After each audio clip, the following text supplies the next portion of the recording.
Next piece, there's a technique called Entwined Lance.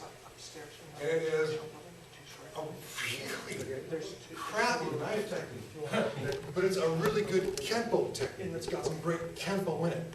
So you flip to your, find the page that has Entwined Lance on it, you'll see I have this weird looking, it's not quite an oval, it's not quite an egg. What the hell is that, right?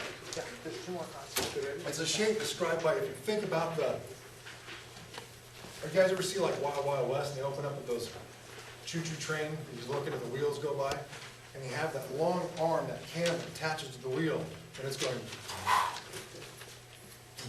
so that path is wider the further out it gets from the cam, and then shortens when it starts coming in. So wider going out, shorter coming in, wider going out, shorter coming in, right? And that's what that picture is meant to represent. And again, it's a two-dimensional picture of a thing we're going to bend, twist, torque. And in Entwined Lance, I'm going to take that, and I'm going to bend it a little bit. So in Entwined Lance, it's like a crappy knife technique. Why is it a crappy knife technique? I'm supposed to be in my stance already and go, woohoo, yay, I didn't die. And I head up, and then as soon as I let this go, I'm checking this. Right? But no, you can't do that. I know Kenpo. So, yah, right? And then wait, yah. And then, okay, well, here's my exit. Yah, right? It's a horrible, and really just a good way to die young. That being said, there's some really cool Kenpo in it. And the cool Kenpo is, let's switch this just for kicks and giggles to a right, like a push, shove, and attacking something like those. I'm going to let my body come out of the way. And here's my chugga chugga woo woo. Right? As now, instead of working the pattern with just my hand, we're going to use the whole body to work the pattern. And my chugga chugga woo is, I intercept this thing, I pick it up with an outward hooking parry. These are things that have almost left Kenpo. They're really very sad. The hooking parries, outward extended hooking parry, upward hooking parry, downward hooking parry, and the inward hooking parry. All these things are sort of, they trap, they ensnare, and they involve attraction that pulls the guy out of alignment. They should leave Kenpo, I hope they don't. I'm going to pick it up with an outward hooking parry. My hand is down. So I'm going to start my chugga chugga, woo woo. And I have my palm heel strike to turn his head. The reason I turn his head isn't because I'm going to look at him. It cancels his ability to hit me very hard with that. He can still get me with it if he wants to swing really hard, but what it's not going to do is be a KO shot. It's not a haymaker that's going to put me to sleep, right? And it also sets me up for this next piece of the rip, which is I'm going to rip down and I'm going to do one circle with this thing.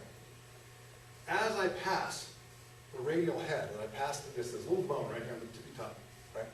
As I pass that bone, I'm going to whack it and then continue to this, right? In between those, now remember, we're talking about inserts, we're talking about offbeat timing, we're talking about utilization within a pattern. So I have my hit, and as I pass this, at the same time this one makes contact and I'm breaking down on it, I'm going to do a little lift to the instant. Kick him here, and what that does is head pump, right? And as I do that, I get my two-finger spear. I love finger set. Right? So we have, here we're stepping into the liquid nail. So I have my, whoa, and you turn his head. And that starts, that's not like I've done this, now my path starts. This is part of my path. Right, this is what I'm doing. So here's my A, B, C, and now in Entwined Lance, we don't stop here, we pump. So this is a nice insertion. And then we leave, right? Which should look starting familiar because it's the left side of the back end of 5 swords. We do this, right? So what we're doing now is left side on a different set of presenting targets. So we're going to have this little moment where we go chugga chugga, woo woo, hop, exit, right? What I want you guys to work on, all right? What I want you to work on more than anything else is the chugga chugga woo woo part, right? Hopefully no one's been picking their butts and nasty things, because you have hands on your faces, right? You have been good. So pick yours too, and then pick it. So we have chugga chugga woo woo here. Right, get this part down first. And once you get this down, add this. Right? Yeah. So it's just chugga chugga woo woo, hooking parry lands over the top, chugga chugga woo woo, and we're passing. It's a I have to go from an open hand to a closed hand before I hit that hammer fist, right? On my way to that hand formation, and remember earlier when we were warming up, I said let it wrap around your body? In a perfect world, what I'm going to get, even though I'm still doing a chugga chugga woo, I'm going to let it hit my back. So here, right? And that's going to be a different maneuver than going A, B, C, D, right? I want to do one, black into them. So, the foot, it's a But I mean, instant pop. we're in relationship to. It's, all right. So we have this. As this hand is hitting its radial head, I'm going to thread, just like in darting leaves, a two-finger spear over the top of it. And a two-finger spear, this and this, they all hit at the same time. Right?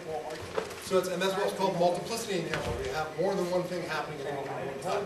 Instead of going A, B, C, I want it to be one thing. So I rip the head, rip the eyes, and then as this starts its path, past, to and past, not just to and past.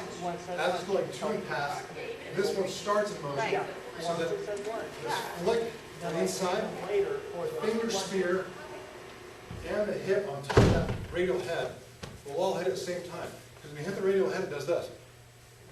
Brings the head closer to me. And as I'm hitting a finger spear into his eyes, I don't want to reach all the way out there for Clark. You know, I'm exposing my own balance. What I want to do is bring the weapon to me anytime I can. So I have, come here, Clark. Right? And that's my part. So I'm going to pass, right? Sorry. I'm going to pass. The radial head, when you hit the radial head, it tractions the arrow out of socket. That's kind of the purpose of it, the target. It misaligns the guy. That's going to make it harder for him to find his location. And when he hits you, the whack will go deeper. So when you hit him in the body, hit him in the groin, hit him in the foot, wherever you hit him, they're all going to go deeper because his body alignment is this, okay, moment of time, right? So you want to induce that wall. I'll do it in a second. So we have the chugga chugga woo woo, right? Chugga chugga woo woo. This drops down and hits. This threads, so like in darting leaves in form 4, right? This threads, this hits, and all three hit at the same time. Ideally the eyes, if I don't trust my weapon target yet, I can make a forefinger and go into the carotid triangle. Here you take a pulse, see line, right? Whack with a spear hand.